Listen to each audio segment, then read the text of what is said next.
सम्पूर्णमा नमस्कार साथीहरू। सधैँभरि आफ्नो कानलाई निरोगी र स्वस्थ राख्न चाहनुहुन्छ, कानमा कुनै पनि किसिमको संक्रमण नहोस् भनेर चाहनुहुन्छ, वा कानको जुन सुन्ने क्षमता छ त्यो कहिले पनि कम नहोस् भनेर चाहनुहुन्छ भने भिडियो अवश्य हेर्नुहोला। साथीहरू, यो भिडियोमा म तपाईलाई मुख्य दुईवटा खानेकुराको बारेमा जानकारी दिन्छु, जसको सेवन यदि समय समयमा तपाई गरिराख्नु भयो भने यसले तपाईको कानलाई पूर्ण रूपमा निरोगी र स्वस्थ राख्न धेरै हदसम्म मद्दत पुर्याउने कार्य गर्छ। साथै तपाईको सुन्ने जुन क्षमता छ त्यसले कम हुनबाट बचाउन तपाईलाई धेरै हदसम्म मद्दत पुर्याउने कार्य गर्छ। त्यसकारण साथीहरू, भिडियो अत्यन्त जानकारीमूलक छ, यसलाई पुरै हेर्नु होला। च्यानलमा नयाँ हुनुहुन्छ र पहिलोचोटि यो भिडियो हेर्दै हुनुहुन्छ भने सबभन्दा पहिला च्यानललाई सब्स्क्राइब गरिदिनु होला, ताकि कुनै पनि भिडियो बनाउने बित्तिकै सबभन्दा पहिला तपाईसँग पुगोस्। साथीहरू, कानलाई स्वस्थ राख्ने सबैभन्दा महत्त्वपूर्ण र सबैभन्दा फाइदाजनक मानिने जुन मुख्य दुईवटा खानेकुरा छ त्यसमध्ये एक नम्बरमा रहेको छ पालकको साग।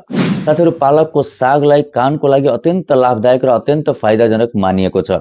साथीहरू, पालक भित्र रहेको फोलेटले हाम्रो कानको सुन्ने जुन क्षमता छ त्यसलाई कम हुन दिँदैन। साथै साथीहरू, यसमा रहेको आइरनले हाम्रो कानभित्र रक्त सञ्चारलाई बढाउन हामीले मद्दत पुर्याउने कार्य गर्छ। यसको अलावा साथीहरू, यसमा म्याग्नेसियम रहेको हुन्छ।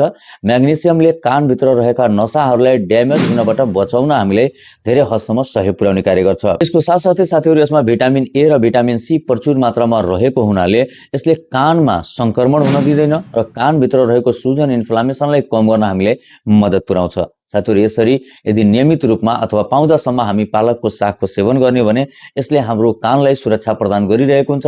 हाम्रो कानलाई स्वस्थ राख्न र हाम्रो सुन्ने जुन शक्ति छ त्यो जोगाइराख्न हामीले अत्यधिक मात्रामा मद्दत पुर्याइरहेको हुन्छ।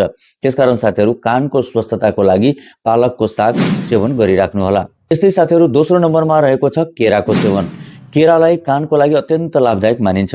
साथीहरू, केरामा प्रचुर मात्रामा पोटेसियम रहेको हुन्छ। पोटेसियमले हाम्रो कानभित्र जुन ओसिलोपना छ त्यसलाई मेन्टेन गर्न हामीले अत्यधिक मात्रामा मद्दत पुर्याउने कार्य गर्छ। साथीहरू, केराभित्र भिटामिन B6 रहेको हुन्छ, जसले कानभित्रको नसालाई स्वस्थ राख्न हामीले अत्यधिक मात्रामा मद्दत पुर्याउने कार्य गर्छ। साथीहरू, केराभित्र प्रचुर मात्रामा म्याग्नेसियम रहेको हुन्छ। म्याग्नेसियमले अत्यधिक आवाजका कारण यानी कि अत्यधिक चर्को आवाजका कारण जुन कानमा क्षति हुन सक्ने सम्भावना हुन्छ त्यसबाट यो केरामा रहेको म्याग्नेसियमले हाम्रो कानलाई बचाउन हामीले अत्यधिक मात्रामा सहयोग पुर्याउने कार्य गर्छ।